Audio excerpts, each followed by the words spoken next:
Hello and good evening, everybody. My name is Bill Miller, and on behalf of the Caneo Open Space Foundation, I'd like to welcome you to tonight's presentation, our final webinar of the 2025 COSF speaker series titled Wild Neighbors, Raptors, Rehab, and Humans with Jaclyn DeSantis, the Education Program Manager at the Ojai Raptor Center.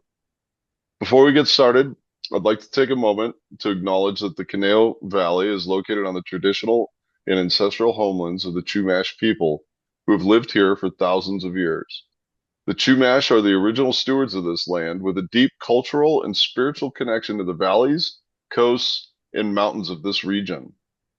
We honor the Chumash communities, past, present, and emerging, and express our gratitude for their enduring care of this land. We recognize their ongoing contributions to the cultural and ecological richness of the Caneo Valley and beyond.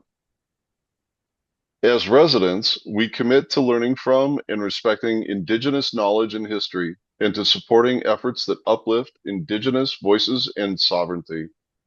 Our vision at the Caneo Open Space Foundation is to inspire the community to act to preserve our Caneo natural open space, its trail system, cultural heritages, and unique ecosystems so that they will be protected and enjoyed for generations to come. As an all-volunteer nonprofit organization, this vision is supported through volunteerism, fundraising, and education. Each year we host this speaker series to help bring interesting and informative information to all of you on topics related to our beautiful Caneo Valley. As the Foundation's president, I personally would like to take this opportunity to also especially thank the many donors joining us tonight. Whether you contributed because of this event or are an annual donor, your contributions are truly making a major impact in the work we do. We thank you for making a difference in your community. Please continue to keep the Caneo Open Space Foundation in your philanthropic plans and reach out anytime. It's almost time to move on to our program tonight, but before we do, a few housekeeping items that I need to share. First, note that all attendees are muted for the duration of the presentation. This presentation will be roughly 45 minutes to an hour with an opportunity for Q&A afterwards. We will welcome your questions submitted at any time during the presentation with the Q&A tool at the bottom of the screen. The chat function has been completely disabled for this event. My fellow board member, Steve Johnson, is with us tonight, and he will be moderating the Q&A for us this evening. Thank you, Steve. We will also be recording this event so that you can rewatch or share with your friends. It does take about a week for us to get that up on our website, but you will certainly know when that happens. As mentioned, Jaclyn DeSantis is our presenter tonight, so a little about her. Jaclyn joined the Ojai Raptor Center in 2010 as the nonprofit's first staff member. Over the next decade, she managed both the wildlife hospital and the education problem, which I can imagine was quite a load of work. A decade later, the center expanded, employing a staff veterinarian and a hospital technicians for the first time. At that point, Jaclyn moved to exclusively overseeing the education program. The program, which reaches thousands of individuals each year, focuses on teaching the significance of biodiversity and conservation, fostering a deeper concern for wildlife, and promoting responsible stewardship of the environment. DeSantis is a certified environmental educator with the California Association for Environmental and Outdoor Education and a licensed wildlife rehabilitator with the International Wildlife Rehabilitation Council. So Jaclyn, you fit right in, and we're really excited to hear from you. And at this point, I'm going to hand it over to you. Thank Floor is you. yours. Thank you. Thank you. Thank you so much. I'm excited to be here tonight with all of you. It's such a great organization or foundation, I should say, and it's such a closely aligned purpose, which at the end I will share things that we can all do to protect wildlife, and protecting open spaces is a huge part of it. So thanks for having me. Just want to do a check. Are you seeing the bar up front on top of my screen? Should I get rid of that? You're good. See the Okay, great. entire You presentation. just seen the Awesome. presentation. Thank you. Okay, great. So without further ado, we'll try to get through all of it, but I will definitely make sure I would prioritize leaving room for questions. So just a little bit about what the organization is. So we are a nonprofit wildlife, we're a nonprofit organization, so we don't receive any government funding. All of our efforts are supported by generous donors. Just to narrate what you're seeing right here in the video. First and foremost, we're a wildlife rehabilitation center. We have a staff veterinarian and hospital staff, and we also have specialized housing, which I'll get into in a moment. We are licensed to take in any wild animal that's native and wild, that's injured, sick, or orphaned, but we specialize in birds of prey or raptors. I did start myself as a volunteer, and I've seen just about every kind of wild animal that's native to California come through our center, from bears to bobcats to mountain lions. But we specialize, we really only take in raptors at this point, which of course there's more families than this, but generally speaking, eagles, falcons, hawks, owls, and then there's kites, osprey. But those are the species that we specialize in. And we also, from our inception, wildlife education has also been a supremely important part of our mission. And on one hand, the overwhelming majority of the patients that we receive come into care because of anthropogenic causes or things that humans are doing to usually unintentionally cause harm to them or their environment. And education is a huge part of that. It mitigates a lot of our intakes, and also it, like you were just saying in our mission statement, and what we're passionate about doing. So this is some of our education programs right here. We try to inspire our community just to be better stewards of the environment and really appreciate the importance of raptors, their role in the ecosystem, and to learn how to coexist with them. So, yeah. So Kim Stroud actually founded our organization she actually co-founded the very first wildlife rehabilitation center in all of Ventura County in 1992, or in 94 rather. And she was actually working around that time with another mentor of mine that I started with named Peter Treem. And they, in 2000, were actually celebrating our 25th anniversary this year. And she is retiring. Basically, she retired last week, as a matter of fact. So, and you just kind of heard my thing. And then Dr. Catherine Rasp is our current veterinarian right now, staff veterinarian. We have 10 staff members currently. So one of the most important parts of wildlife rehabilitation is housing. Every species has really unique physical traits and behaviors. So providing unique housing for the species that you're working with is extremely important. So at the Raptor Center, we have specialized housing for all of our most common species of raptors.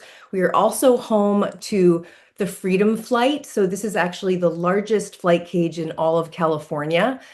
So not only do we put our patients in this 260-foot flight cage, that photo on the bottom left there, well, first you can see these really cool videos of these birds kind of banking around that turn. It's so, so critical for these birds, especially at the end part of their rehabilitation process. So usually our patients start off in the ICU in our hospital, and then they'll kind of graduate to an outdoor enclosure that's smaller and then larger, and then this would be the final enclosure before their release.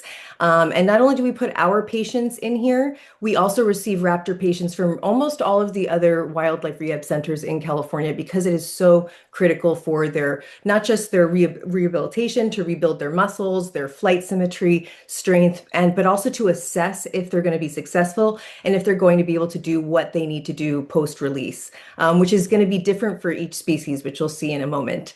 And in the Freedom Flight, at one time, you could see the bottom right-hand photo. That's actually a golden eagle, an osprey, and a red-tailed hawk all sitting side by side. And we've had both golden and bald eagles, red-tailed hawks, turkey vultures, and osprey all in this enclosure all at one time. A lot of times people ask if there's any kind of competition or aggression, and the answer to that is no, because raptors, one of the biggest parts of their lives once they reach adulthood is establishing and defending their territory. So they know, if they're adults, they're well aware that that's not their territory, so there's no territorial disputes, and we give them ample food, so there's no food disputes either. And then, like I said, we have other aviaries or flight cages for all of our most common species of raptors. So we have a great horned owl flight, and they are by far our biggest intake as far as the species that we deal with the most. And barn owls, if we have time at the end, I have some graphs because it shows really interesting trends that we've seen over the years of species that kind of rise in intakes and then fall. And barn owls are definitely one of them. And these are just some of the other most common species: American kestrels, that happens to be my favorite species of raptor, Western screech owls, which I'll play this video really quickly because it's just super cute. You can see all those little guys. Yeah, so these are all juveniles that we're raising in nesting season, which nesting season is well, we'll get to that in one second, is by far the busiest season for all wildlife centers, and we'll get to that in a moment. But let's see. So at our most recent edition, we're always trying to improve our practices and also our construction. So what we once understood to be the best kind of housing for them has changed over the years. And this is our latest enclosure, the Tanner Flight. And what made this necessary was, interestingly enough, the species that we built it for, which is this species, Cooper's hawk, if you're not familiar, their populations have grown so much just in the past decade in human developed areas. They say, Cornell Lab of Ornithology says that their populations are now higher in human developed areas than it is in their native habitat, which is really dense forest canopy. So when I started with the center as a volunteer in about 2008, we received between, I would say, 10 and 20 Cooper's hawks a year. And at this point, I would say they make one of our top species admission. And that's just because they've adapted to living so well amongst us. So, like I said, the overwhelming majority of our patients do come into care because of anthropogenic causes. And this is just a few of those reasons. There's far more than what's listed here, but just to go through a few of them, most of them are not intentional. Car strikes, we'll skip over that second one. Window strikes, toxicosis of all kinds, rodenticides, which I think a lot of people are familiar with, but also insecticide, lead toxicity, organophosphate toxicity, entanglement injuries. You can see that great horned owl on the bottom right photo, super common, especially for this species for some reason. But entanglement in all kinds of things: fishing string and fishing hooks and debris and dangerous and hazardous, litter is another huge one. Electrocution, glue traps, which, if you're not familiar, Ojai actually became the first city to ban glue traps. I think they're still kind of used, but it's a great move towards having people not use them anymore. And it just sets a really good example that as a side note, they're totally inhumane. Even for the targeted species, they're completely inhumane, but there's no way for them to just target just one species. Domestic cat attacks. I'm going to put this question out there, and maybe I'm not seeing the questions in the comments, but I'm curious if anyone is familiar with how many, wild native birds domestic cats kill in North America a year. The number is so staggering, and was from a 3-year study that U.S. Fish and Wildlife Service did. So it's a legitimate study. The numbers are accurate, and sometimes I have to check myself when I say the number because it's so staggering. But yeah, domestic cat attacks, displacement, loss of habitat, this is huge. And a lot of our native species that even were more common when I started about 15 years ago, we see less and less of them. And that's really because of habitat fragmentation and loss of habitat. And bird napping is a huge one, which we'll talk about in a second. So nesting season is the busiest time of year. I think I left the volume on these videos just so you could hear them because they're so cute.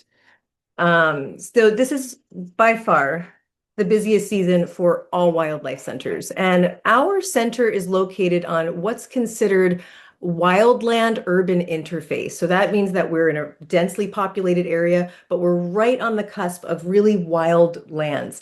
And centers like ours that are in these kinds of locations, we receive the highest number of intakes then, especially compared to, let's say, like a really rural area. And the reason why is because people are the ones that are finding these animals. They're finding them in their backyards, their places of work, at school, injured, and they're bringing them to us. A lot of babies, especially, wildlife, the truth is that most young wildlife doesn't make it to adulthood. In raptors, especially our most common species like red-tailed hawks, they say about 85% 85% mortality rate in their first year of life. So most of them don't make it to adulthood, but because people are finding them, they are saving them and bringing them to centers like ours. If they, let's say, fell from their nest because they were the weak one of the clutch, if they were in a really rural area and no one was there to find them, they would kind of go naturally into the food chain.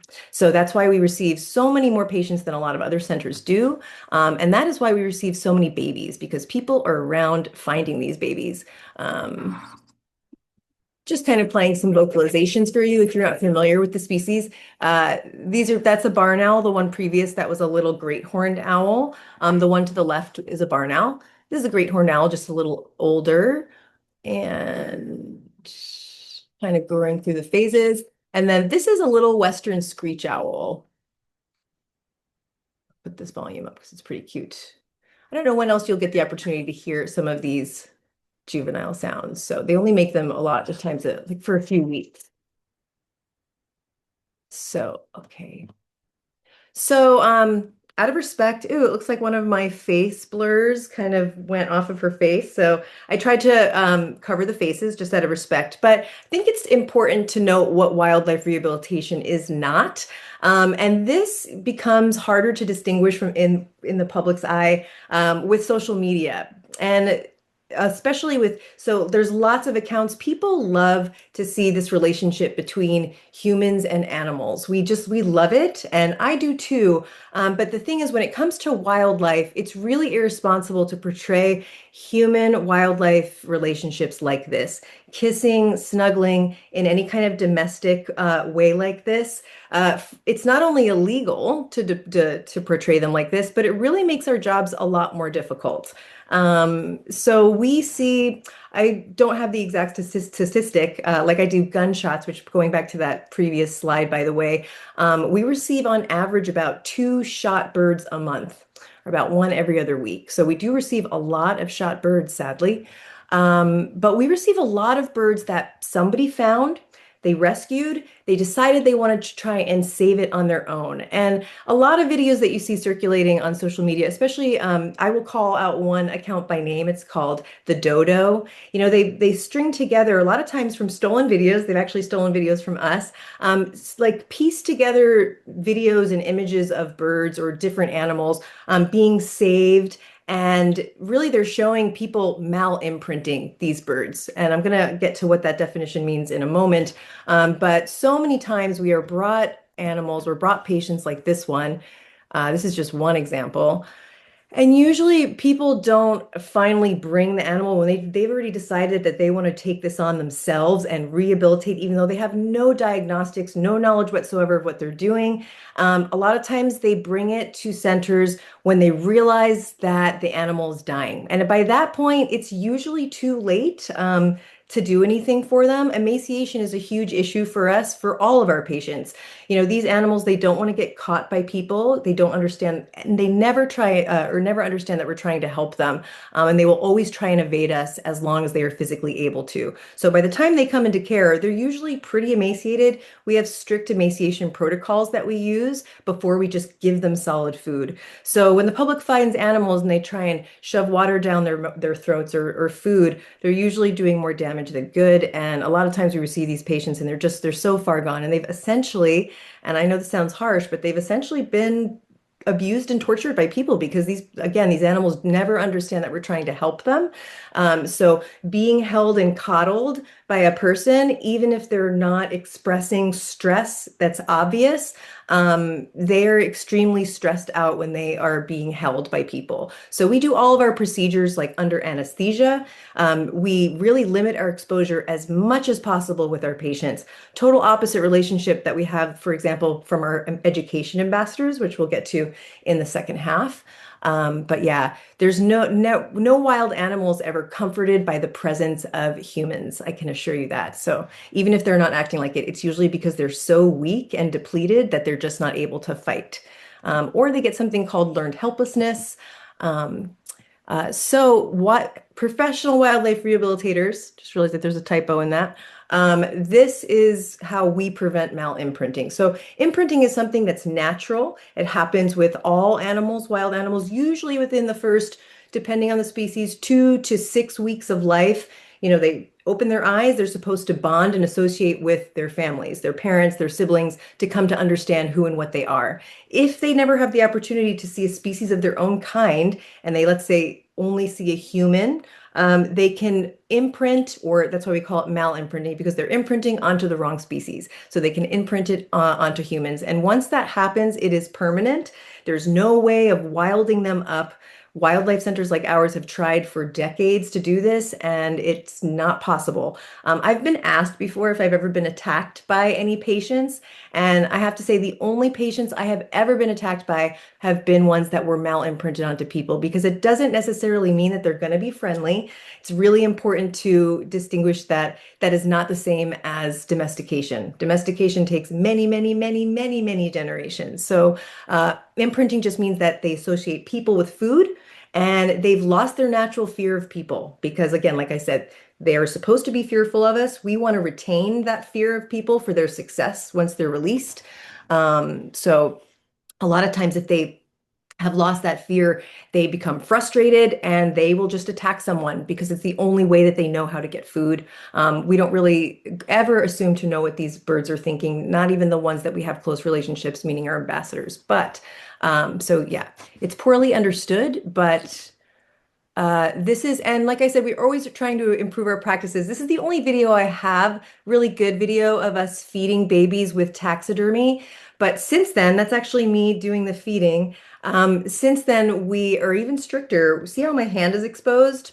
We've learned just that. If they get used to kind of seeing the human form of a hand and they get used to that, that could be lead to imprinting or some kind of habituation and association with us with that we don't want. So we now use gloves. We really cover every single part of ourselves. But in this video, I'm making vocalizations back to them, like hooting, like their parents would. And you can see they're pretty focused on that taxidermy. So that we call her Mama, that taxidermy great horned owl.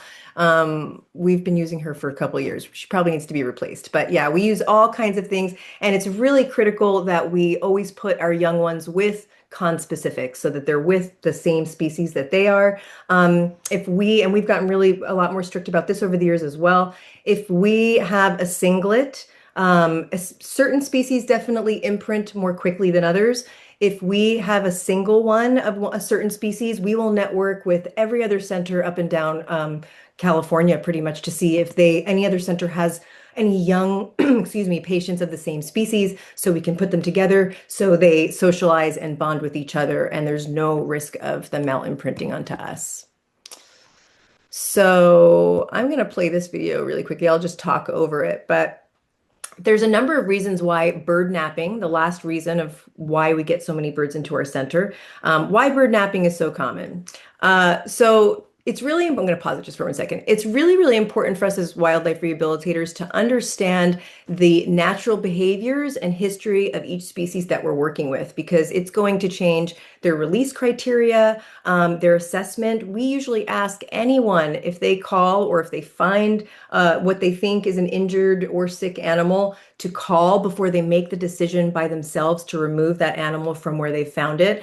Oftentimes, what they're seeing is actually a natural behavior, especially during nesting season, and they're just not aware of it. But that's going to look different for different species. So, for example, here all the way to the right, red-tailed hawks go through a phase where we call them it's their hawkward phase, because they are super awkward and they don't really have their defenses up. They also don't have their strength built up. They don't have their flight muscles. So a lot of times they'll just prefer to be on the ground. They'll run away from people instead of flying away. They'll let people approach them. So of course, well-meaning people will find them, think that they're injured, that they need help, and remove them from their area. And really what they're doing is bird napping, or they're kidnapping them and unnecessarily disturbing a natural process that they have to go through, and removing them from their natal site, from their parents. So this is actually some of this video. I'm going to put the volume up, because our director of development, who is watching right now, that's her and her daughter saying, "What are you doing? He's trying to land on babies." Obviously hasn't figured out that that's not a good landing surface.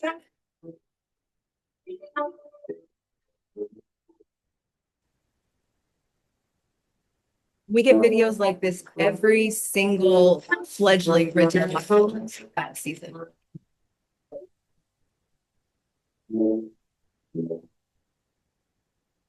No. Want to make sure I get through the whole thing. So I'm going to pause that. But as you can see, yeah, they let people walk right up to them. They'll even let people pick them right up. And important to note that they're full size, they're full grown when they're about like 4 weeks, I would say 6 weeks old. They're at their full size. They're in, of course, juvenile plumage. There's other signs that they're juveniles, the color of their cere, the color of their eyes. But other than that, they look like they're big hawks. So people are like, there's no way that this is a baby or a fledgling. It's huge. And it's like, so yes, they're huge, but they are still fledglings.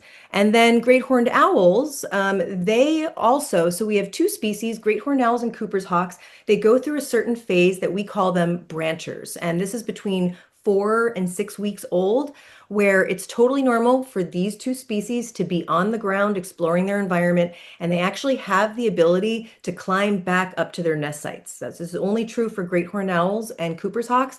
So, for example, a barn owl at the same age that this little great horned owl is on the bottom left, if it was on the ground, it would not be able to get up to its nest site. We would have to figure out something else for that species at that age, like either raise it in care or try and reunite and re-nest, which we'll talk about in a moment. But this is just so you can see, we did get permission to use this. This is a great horned owl fledgling, really a branch. It's not even a fledgling yet. It's a brancher. You can see it's like mostly in down, has some flight feathers, but you can see they kind of use their beaks as well as their wrists on their wings to kind of help them climb up, and they can climb quite a ways up. So we always ask, don't rush to remove any animal, even if they are obviously young and they're covered in fluff and down. Always call your local wildlife rehabilitator, and we always ask for videos and photos so we can determine if the behaviors that we're seeing are normal and if that bird really needs to be brought into care. Okay, so I'm just going to go skip ahead. So while we love babies, they're super cute, we actually try to avoid raising them at our center if at all possible. We will try to reunite, renest, or foster. So these are three different things. Renesting, very common with barn owls and multiple cavity nesters. So we have a number of birds that are cavity nesters. On a side note, if you have a dead or decaying tree, these are usually the trees that are providing natural cavities in them for all cavity nesting species. So if it's safe to do so, we really suggest that you leave those trees up if it's safe. I know a lot of times it's not, but we receive so many barn owls that are accidentally cut out of decaying structures or dead trees. Luckily, we have a fantastic barn owl box program that we've been doing for 30 years, actually. So we have worked with a number of vineyards, farms, schools, HOAs, various communities to get rid of rodenticide rat poison in the communities, the bait boxes, and put up barn owl boxes, which I'll talk about in a moment, a study that we were part of that showed the efficacy of this. But what's great is these cavity nesters, if you just put up one of these boxes, let's say somebody accidentally cuts down their natural cavity. So this is a clutch of barn owls. You'll see, on a side note, interesting fact about barn owls is they hatch sequentially in the order that they are laid. So sorry, they hatch sequentially in the order that they were laid because they start incubating them all at one time.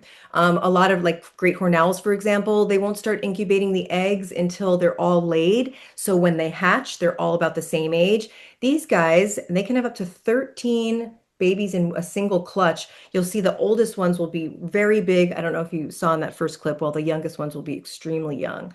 So what's great is if they do lose or if their nest site is destroyed, we can put up one of these barn owl boxes. And I have never seen a situation where we put up the barn owl box right next to their original nesting site and the parents don't come and tend to them immediately. So, and it's providing safe nesting sites for cavity nesting species, which are all kind of in competition for nesting sites. So great thing to do, which again, this is going to be in the list at the end of things that we can all do, is put up nest boxes if you have the appropriate habitat for the species that the box is for. Barn owls are pretty diverse in where they will nest.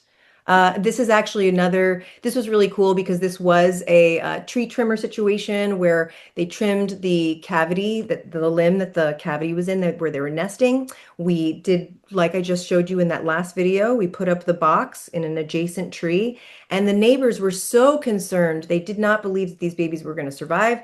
But that is when we put the baby in, it was like this big, and that is one of them about 5 months later, getting ready to fledge, kind of peeking out of the box, checking it out. So, and then up on the upper right, that is a photo of, we will also sometimes try and make fake nests. Let's say if, so red-tailed hawks, they do construct pretty large nests made out of like foraged material.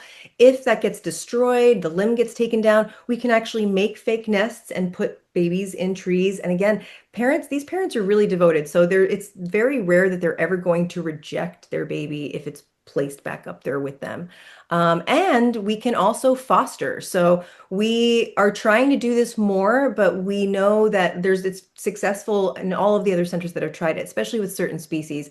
If they don't have a successful clutch, let's say something happened to their babies, there's a pair of, mated, most of these birds do mate for life, raptors. So if there's a mated pair and they lost their own offspring, we can find, obviously it has to be the same species, but we can take, let's say, an orphaned red-tailed hawk, put it in a nest, or a great horned owl. I think we did that twice this past nesting season, and those parents will actually raise that orphan. So, and all of this is a lot better. We do the best job we can. We have some of the best flights, but it's always better that they're just raised, of course, in nature with their own species. There's so many things that they learn from their parents that we can't possibly teach them, even though we do our best job. This is just I just want to be aware of the time. This is an interesting story. So this was a peregrine falcon, young peregrine falcon. These guys, their release criteria is so much higher and more complex than other birds, other species, because of the way they hunt and dive. They are bird hunters, by the way. So I'm sure everyone in this organization is familiar that they hunt other birds on the wing, is what we say. So in mid-flight. And they don't make traditional nests. They don't collect organic material and make nests themselves. They nest in cliff ledges, super dense populations in urban areas where they will just nest on like windowsills, on rooftops. So we actually had a peregrine falcon brought to us, a young one, a fledgling, from downtown Los Angeles. I won't disclose the exact location, but there you can see, there it is. People are just walking right by it, not flying away. Obviously, Good Samaritans thought, okay, this bird is injured. Let's pick it up. Brought it all the way to Ojai. We have a number of amazing community partners. Let me just slow this down a little bit. So we work with Nurit Katz. She's part of the Griffith Observatory. It's the the Raptor Conservation Group out of Griffith Park, and they pretty much know where almost all of the raptor nests are in LA, especially Nurit. She's an amazing resource for us. She's just been such a great partner, helped us return so many patients back where they came from, to their partners. And so she had an idea. We had no idea where this bird could have come from. But she had an idea of where it might have come from. So we took a chance. We got granted access to this rooftop, and we released this peregrine falcon. We didn't know what it was going to do. We were surprised. We thought maybe it would be a little cautious, check out its surroundings before taking off. But once it really got over the fright of seeing me holding that box behind it, it kind of just took off. And of course, it went exactly to its nest site, which I'm not going to show you, but where the location is. But yeah, it's pretty amazing. We took a chance, and so much better for this peregrine falcon because, again, their release criteria, what they have to learn how to do from their parents is just a lot more complex than other species that we work with. So, speaking of release criteria and special considerations, while we do have the largest flight cage in all of California, it's simply not possible. And again, I mentioned this before, really important for us to understand the natural behaviors and history of all the species that we're working with, so we can provide them the best chance of success post-injury or whatever reason why they're coming in.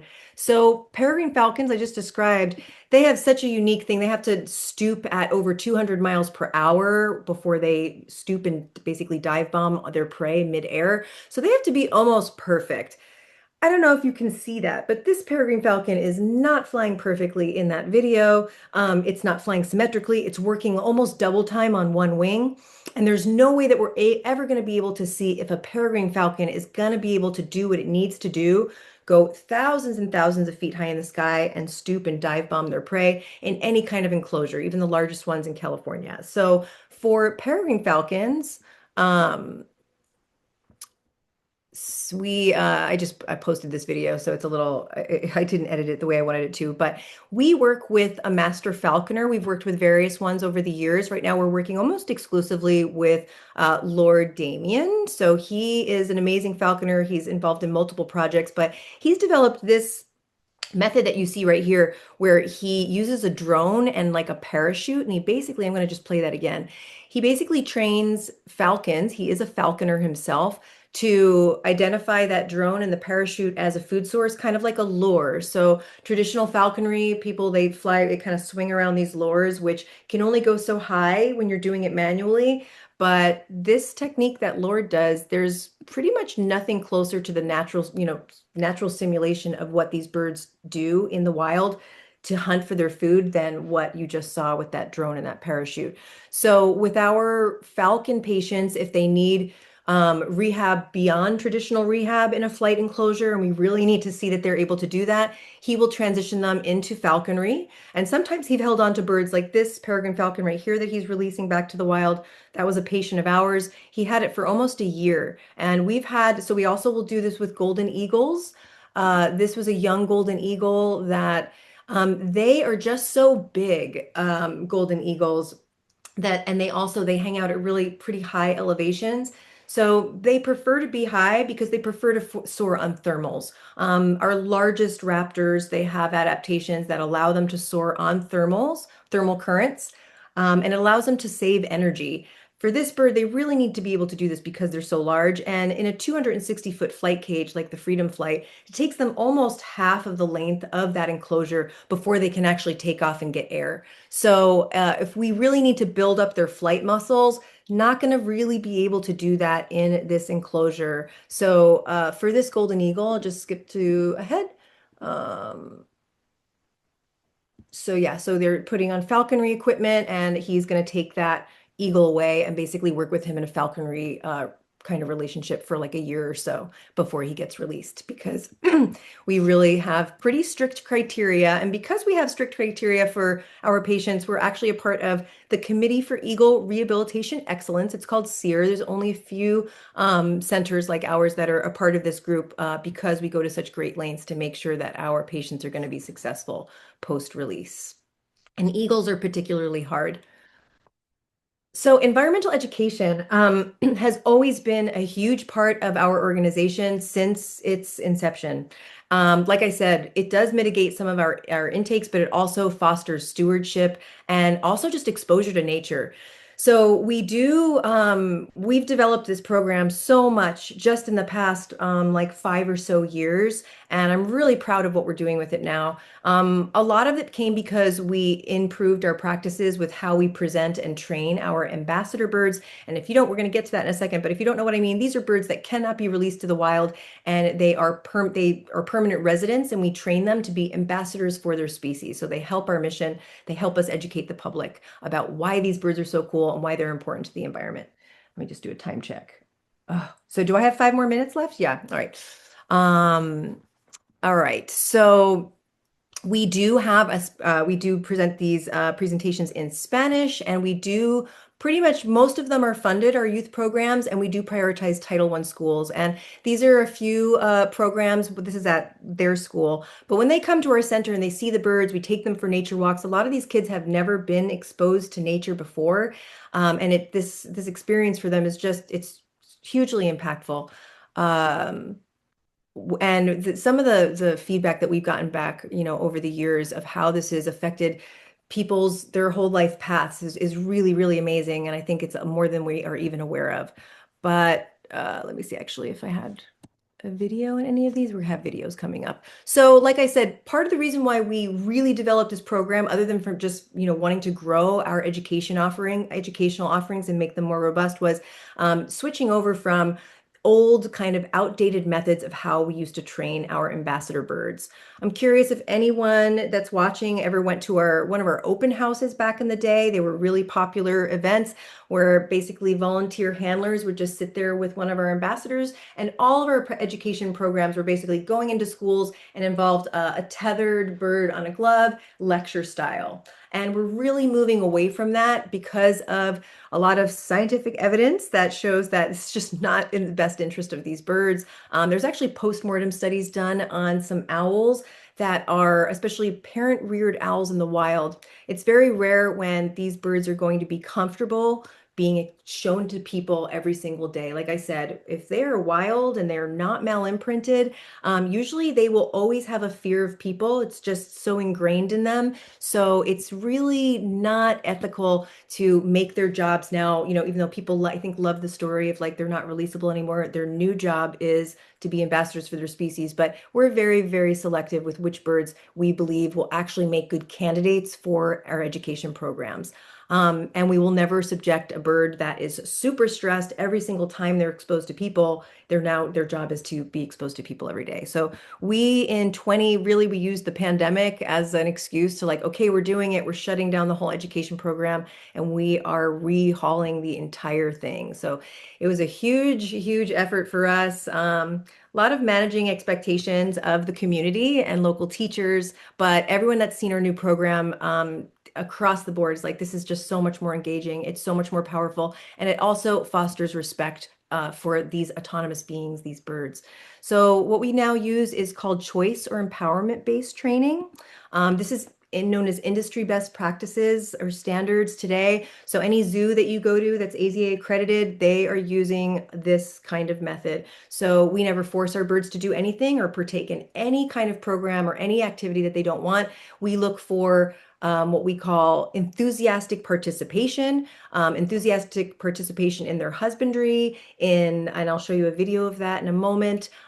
This is like, a video of Kim Lundy. That's our lead avian trainer. She's training one of our little American kestrels to go in a crate and go in a car. All of our birds love going in crates, which during the Thomas fire, they didn't. None of them were trained to do this. So you can just imagine, like, for example, if you have a pet cat, what it's like getting a cat that's not trained to go into a crate. It's pretty difficult. So rounding up a whole bunch of birds and trying to force them into crates is just, it's a lot better for us and the birds if they're willing to do this voluntarily. I actually went, and this is just showing you, this is Wonder. I've been working with this bird since 2010. He is probably the best example of how this choice and empowerment-based training really transforms our birds into confident, happy. And I say we always, as a rule, we never try to, suppose we think that we know what they're thinking, but I know this bird pretty well, and his quality of life and his welfare has just increased exponentially since we've done this kind of training. He's so much more confident, and his personality's come out because he's been given choice and control. So this is kind of how we started. We use like a target, and we just go in extremely, extremely small steps, just incremental steps to get to the final behavior. And so now in our education programs, rather than just someone sitting there with a bird tethered to their glove, and this is just a little bit of training here. Like I said, we look for enthusiastic participation for all of their behaviors. So on the left here, this is me training Wonder to get his talons trimmed. So all of these birds, when they're living under human care, when they're in the wild, they're landing on different substrates and it naturally files down their talons. They feek their beaks on different substrates, which also files their beaks. In under human care, they don't have, even when we provide them with these opportunities, they usually don't. So they have to be brought into the hospital, like some of our birds did today, as a matter of fact, and they have to have their beaks and their talons trimmed. So this is Wonder being trained to basically do that voluntarily, which again, I went to well, anyways, some of the demonstrations that I've seen at zoos when we were learning about this showed, for example, like polar bears willingly taking injections into their hinds with this kind of training. So it's really, really powerful. It's so much better for the birds. And as we say, we lead with welfare. Welfare is our guide at the Ojai Raptor Center. So we're really proud of how we're doing things now. And our education programs, we have all different kinds of programs. They're next generation science standard aligned. They're grade specific. We have STEM-based programs. Most of them they're tactile, they're hands-on. And we're doing field trips to the center now. So we're really, really excited about where the education program is going and how much it's grown and how awesome it is right now. So you can see this is like one of our field trips. That's our Spanish speaking educator, Fabiola. So we are going to build a special aviary just for our kestrels. Unfortunately, our presentation aviary, which we're looking at right now. So it's so fun. You can see our birds actually displaying natural behaviors. That's what we prioritize now. So we use biofacts a lot heavily in our education program. So these are taxidermied and preserved specimens. So we have our students, both adults and children, for example, feel the spicules on the bottom of an osprey foot or feel the soft feathers of an owl wing. And then we go to the training aviary. We see our turkey vulture fly and we see him using his slotted high lift wings, making a whole bunch of noise because those are built for soaring, not for speed or silence. And then we see our owls silently gliding across the aviary and not making any noise. So it's really makes these connections so much stronger when they're actually having a tactile experience and then having this live demonstration with our ambassadors. And it's a lot more fun for our ambassadors as well because they're actually doing what they're born to do, their natural behaviors. This is just some little snippets of our Traveling Talons program. So this is an NGSS aligned program. We set up 5 different observation stations with different specimens, and they have different scientific prompts on them. So it's really observation and inquiry based. We're not giving them the information. Super fun. And every class that we've given this to, they've requested for us to come back. So I've gotten such great feedback from this program. So it's a little bit, and we also have a new program so we have, like I said, grade specific programs. This is a free program for high school students, grades 7 through 12, where it's more career path oriented. We have different professionals come in. We actually have Lord, the falconer. He does a demonstration. That's Natasha. She's one of our hospital techs. She's showing imping, which this is a really cool technique where we could take donor feathers and implant them into damaged feather shafts of recipient patients. So we can have our patients often flying, even if they have severe feather damage because of transplanting. It's Rainey Barton. She's a biologist. She's also a bird bander. So she comes in and she does a bird banding session, which they love. And then they come to the center and meet the birds. So it's a little bit about our education program. If you would like to come see the ambassadors and learn some really cool stuff, you can. I don't know if the QR code will work from your screen. It did the other night when I gave this presentation, but if you go on our website and the drop-down menu, visit us. We do it twice a month, the first and third Saturdays of every month. So we hope to see you there. Yeah. So I'm running out of time. So I think that we will, I just wanted to mention, I'll close on this. I have a lot of cool case stories. If anyone wanted to stay, we can show these. But integrative pest management has always been, like I said, 30 years we've been doing this nest box program.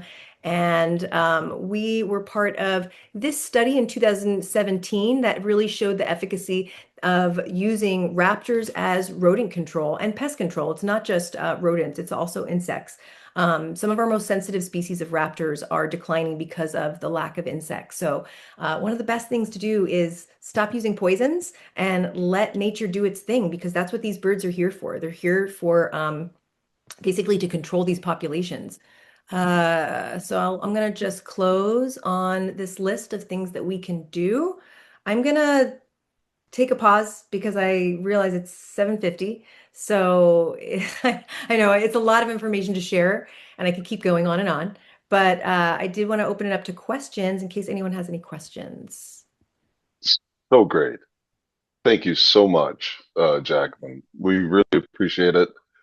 By the way, the QR code works great. So Great. anyone viewing, if you want to bring that slide back up, as a matter of fact, anyone Yeah. viewing, go ahead and scan the QR code.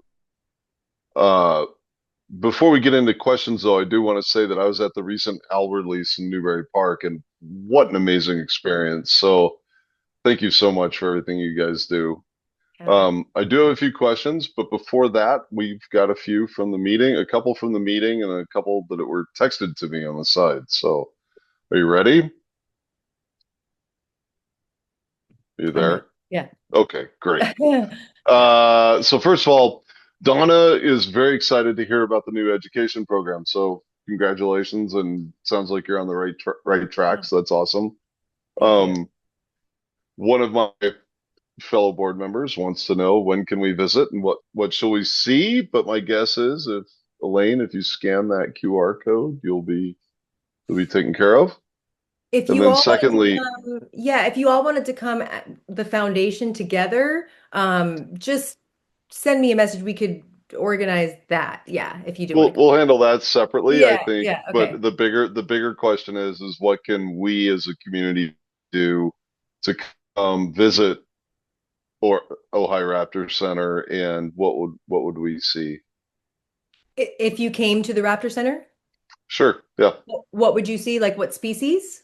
yeah. Well, or what would the experience be like? Yeah, so basically our Meet the Ambassadors program, it's the same as our privates and our community ones. Basically you come, it's very similar to the structure of the education program I showed you. You come and learn about adaptations with me, really what is a raptor, and we'll explore all of our biofacts. We'll kind of You'll get that tactile experience also. We don't let anyone touch our ambassadors. These birds, even when they trust someone, which the training that we use now is mostly based on trust between one handler or one trainer and the bird. But even Sure. then, they don't find tactile, touch, petting, ear scratches. They don't find that reinforcing at all. So yeah, Go so we don't, figure. yeah, unfortunately. So we don't pet them. We don't let anyone else touch our ambassadors. So touching the biofacts and actually learning about what their physical traits and adaptations allows them to do, what the specialized traits, it's really a fun way to learn it by feeling and then actually seeing them use it. So it's basically the same format. You're going to spend like a little bit of time with me at the biofacts table, learning about specific adaptations, and then we'll go over to the presentation aviary and we'll see our ambassadors display natural behaviors using those physical traits and adaptations. Wow, Yeah, sounds amazing. All right, well, I'm coming up, and I think that we're cool. going to reach out separately as the board. Definitely Cool. come visit. Uh, but what can we as a community do to help is a great question. But then Yes. I do have a couple more as well. Okay. I'm going to skip ahead to this list because I had to keep shrinking the type because there's a lot of things that we can do actually. So of course, support nonprofits like Ojai Raptor Center, or if you're not local to here, your local wildlife rehabilitation center. We are all almost pretty much all nonprofit organizations that rely on generous donors to continue our work.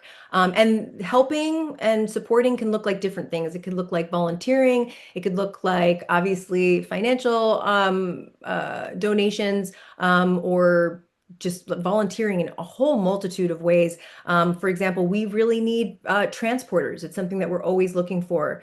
So this is if we have kind of a high commitment for volunteering in our hospital, working with the birds, but transporting is an easy way that you can work with our patients, transporting them because we receive patients from all over, Santa Barbara, SLO, Los Angeles. Report injured wildlife properly. And I kind of went over that in the slideshow. Don't hang on to birds. Get them to a licensed center as soon as possible. Call before making decisions on your own. Share accurate wildlife information. So don't share that cute dodo video, even though it's like pulls at everyone's heartstrings and it's like, oh, it shows the relationship between the person and the crow. But just remember, that's really, it actually, big picture, it actually does a disservice to wildlife. So, be that person that some people are like, oh, you must be fun at parties. That's what I get a lot, but still. Um, and yeah, reduce litter and outdoor hazards. Like I said, putting soccer nets up for local schools and things, that's huge. But as an individual, if you're out hiking and you see fishing string in a tree, if you can, take it down. When you see dangerous litter like this, I would say fishing string and fishing hooks is probably one of the biggest things that reason of dangerous, like just litter hazard that why we get patients. Plant native plants. This is huge. And also prioritize and leave kind of messy. I think we're really into like manicured, very neat agriculture and landscaping and really natural spaces that these birds thrive where bugs thrive. It's not clean and pristine and manicured. There's leaf litter, there's, snags, there's dead trees, there's brush piles. So, of course, while practicing good rodent deterrent, which is and that's another thing is not use poison, huge of any kind. And there are so many ways, like I said, we work with a number of different groups of how to, and before we were like, let's put in the nest boxes and those raptor perches. Really cool study. I didn't get into too much, but it's a really cool study. It was with the Ventura County Public Works. And it's really important to kind of assess the property before you just put up nest boxes and raptor perches. So if there's things Hmm. attracting rodents, if it's still there, there's rodents that are still going to come. So close up, open spaces or entry holes. Get rid of like vining or things that could create rat habitat. We have a whole list of this on our website, actually, really full page of rodent control and things that you can do to deter. Awesome. Yeah. And The, yeah, keep cats indoors, like I said. I mean, I know it's kind of controversial, but so that number, if anyone, Yeah, I I was that was a question I was going to ask was did yeah. anyone actually answer the question? And Did I don't anyone think guess? well, Joni did, and Okay. she's Joni Burns did, and she said 3,000. And Huh. this is how many? Refresh us Yeah, all on the question. how many wild birds are killed each year in North America by domestic outdoor cats? Yeah. You ready? The only guess we got was 3,000. So 5 billion. 5 billion 5 with a billion B with a B. And you can look that up. I actually recently globally. told the classroom that, and I was second guessing myself. I was like, it can't be billion. It's probably million. But I That's a looked it big up. number. It is. It's 5 billion. And like I said, this is a legit study. It was done over multiple years with the U.S. Fish and Wildlife Service and other agencies. So, yeah. So Wow. huge thing. And Wow. keeping dogs on leashes, especially during nesting season when these birds are on the ground. It's a pretty common reason. And even things that reducing light pollution, make windows glass or window glass bird safe.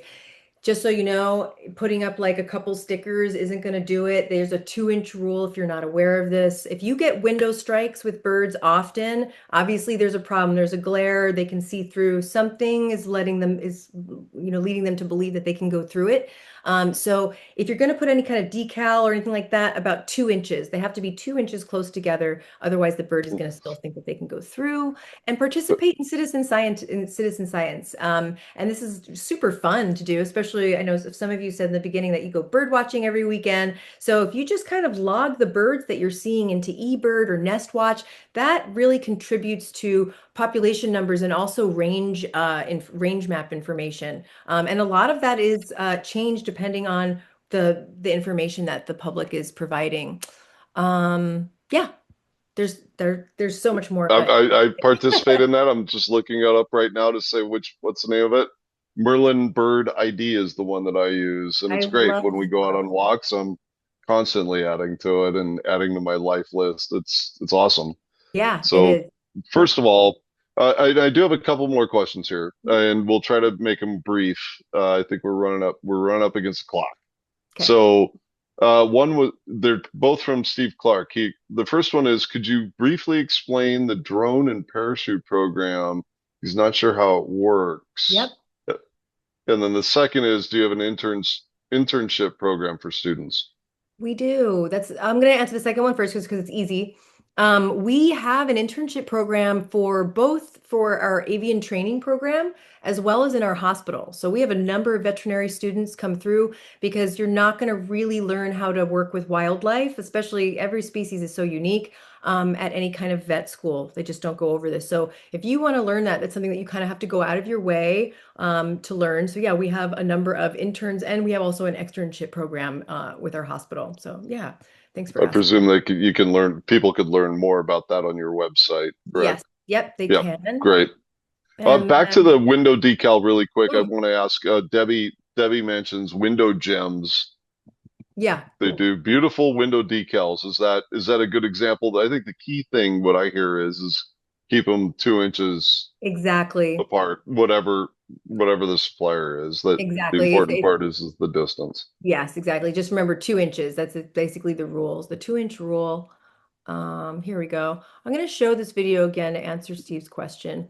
So basically what he does is, so it's interesting. When he first showed us this, we asked him, we're like, aren't the birds afraid of the drone? And he's like, in a lot of cases they are, but you basically train them. You train them to associate just like we do with our ambassadors to make associations with things.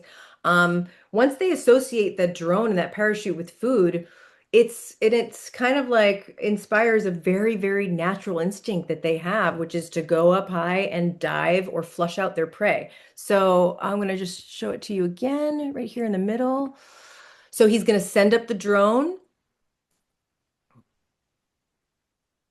with that little parachute, and there's some kind of food morsel in there, probably a piece of a quail. Yep, and he knows that if he that's basically it. So I don't know if you saw how the falcon was above that parachute and kind of dove down. Like I said, there's pretty much, I don't know any other thing that you could do to simulate their natural pursuit of what they do naturally in the wild than this. So Interesting. Great use of technology. yeah. Really quick, I do have to ask before people start to sign off. Is there a phone number that people should call if they find a raptor in distress?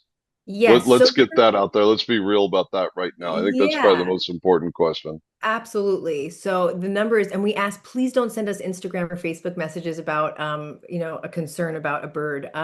Call our hospital, and that number is, I should have that up here, and I don't, but it's 805-649-6884.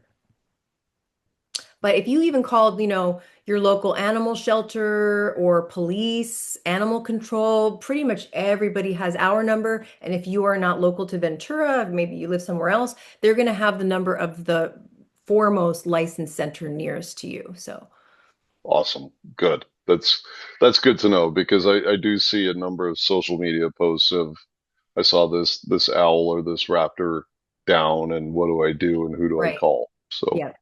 Mhm. we have another one here. Can you use an owl nest box anywhere, or are there certain criteria for a yard that you need to be aware of? I think that's a great question It's because we have a box sitting in our garden shed right now that I'm wondering if I need to put up in the tree, which leads to my question later. So let's okay. answer that one. So it depends on, so barn owls are really the only larger owl. Like great horned owls, they're not cavity nesters. Excuse me. Great horned owls are not cavity nesters, so they're not going to nest in a box. Just not, they're never going to do it. Now, so great horned owls and barn owls are so both, they're such common species, they really can't distribute themselves where they're not overlapping territory at all. So they do overlap territory. However, what I often say is if you have never heard a barn owl, I wonder if everyone out there knows what barn owls sound like. It sounds like a woman screaming, kind of. That's when they're adults. That's the sound that they make. The only owl that hoots is the great horned owl here in Southern California.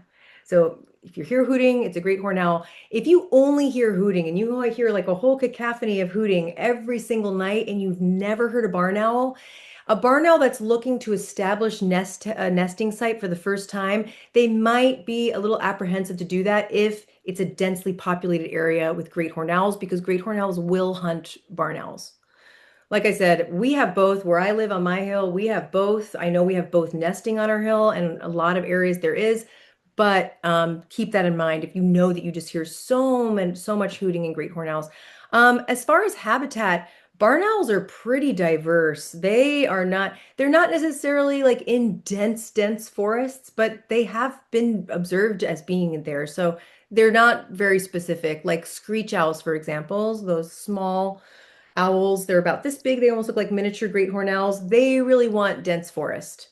So that this nest box in the lower left photo right here, where you see the two American kestrels standing on, that small nest box will work for either American kestrels or for screech owls. two opposite, complete opposite habitats. American kestrels like wide open habitat with very few trees. They love agricultural areas, super open. And then, of course, like I just said, Western screech owls, they love really dense canopy with lots of trees. So, take that into account, which is better. If you have ever heard barn owls screeching around you, you can pretty much, they will take up a nest box almost anywhere. A couple things to keep in mind, though, is here in Southern California, we get really intense heat, really intense sun. A lot of the boxes that you'll find online, they were designed in England, where they have very different climate. So we make our boxes we've actually just improved our design to, instead of just having air holes going around the top, we actually lifted the whole entire roof. So there's a whole Mm. open area just for more air circulation. I have sadly seen, without getting into too much detail, I've seen nestling barn owls succumbing to heat exhaustion in these boxes because they're totally helpless, when they don't leave the box until they're like ready to fledge. They're not like Mhm. these other species that go out and branch and like explore. So they're in there until they're ready to, that's a long time. So yeah, just keep in mind, shade, plenty of shade. And if your box that you have doesn't have air holes, you may want to I just suggest just drilling some in there to make sure that they have lots of air circulation. And if it's going to be in full sun on a pole, we really suggest putting them on trees. But if you're going to put it in an exposed pole, make sure that pole is like at least 4 feet. I say 5 feet underground because if they're going, if it's going 15, 20 feet up and it's just like swaying like this, it's just not a really safe and secure feeling space for owls. And sometimes we even suggest building an extra thing of shade over it if it's really just an um, exposed area. Okay, great. Good to know that our Raptor box is already obsolete. I'm gonna have to go drill some holes in it. Oh, does it have Um, no air holes? yeah, it was one of the earlier ones from you Okay. guys. No complaints. And Oh no, and ours always have air that holes. actually leads to my question because I haven't hung it yet, and Joni likes to remind me of that. We are currently lucky enough to have a Cooper's hawk nest in our pepper tree in the garden Oh, here. And my question is, what can we do to ensure that the nest is used into the future? It's a pretty significant nest, and I'd like to make sure that it's used into the future, mhm, whether by another hawk or an owl or whatever. mhm. And obviously it's a tree, so it's a pepper tree, so at some point we're going to have to get it trimmed and whatnot. So how can I navigate that when I have to deal with also property maintenance? Yes, that's a fantastic question. So that's a really good question because, when you're dealing with, I know you're talking about Cooper's hawks, but just for example, barn owls, the reason why they are so efficient at rodent control is because unlike all of these other raptor species, they can nest up to 3 or 4 times a year. So it's kind of hard to determine, like, when do you clean out the box? When do you trim the tree? If they're not in a designated, with all these birds, it's like, oh, from March to, June. So the safest months to do it is basically October, November. Hmm. If you're going to So do, right yeah, now, yeah. yep, right now would be the best time to clean your box out, trim your tree, anything like that would be right now. We have great horned owls that start their breeding behavior. They're basically already starting to do their breeding calls right now. I heard the female great horned owl by my house already doing her breeding call. So they nest as early as like December, January. We've gotten our first orphan great horned owl baby in January 1st. So that just goes to show Hmm. you they're getting busy pretty early in the season. So yeah, October, November is the best time to do that. Um, Sorry, what was the other part of your question? Best time of year to do it and Well, best time of year, and I'm not the one that's going up there and doing the trimming. It's just someone that I hire. So, are there any special instructions that I should give them? I'm not an arborist, so I don't know about Yeah, that. But you of course you don't want to take, if possible, and I understand it's like for, land ownership and maintenance, like you have to do what you need to do. But yeah. if it's possible to not, especially for barn owls or some of these little nest boxes, you have to keep in mind that these are both predator and prey, these smaller, like even barn owls. So you don't want Mm. to leave them completely exposed.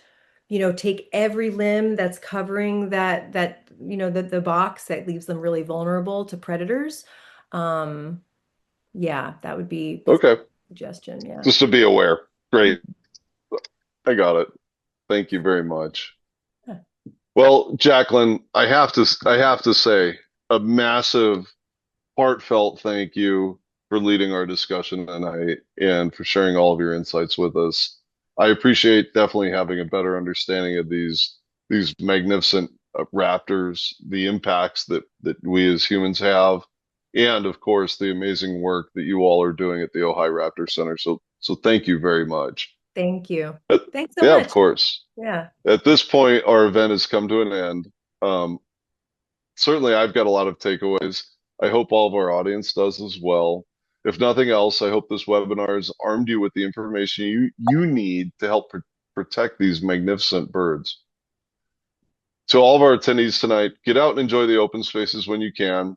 As we transition into winter and the rains come, please be sure to check the Caneo Open Space Foundation feeds on both Facebook and Instagram for the latest conditions.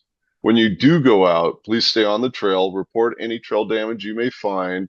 You can do that on our website under the trail report forms, Trail Watch Report. Take lots of photos, soak in the beauty, look out for these amazing raptors that we talked about today. And please continue to be partners with us in the months and years to come.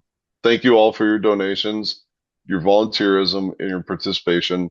I'll look for you out on the trails. And until next time, good night and have a great week, everybody. We'll talk soon. Thanks again, Jaclyn. Much Thank you so much. appreciated. Thanks for having me. We'll see you soon. Be Yeah, well. see you at the center soon. Bye. Yes, thank you. Bye.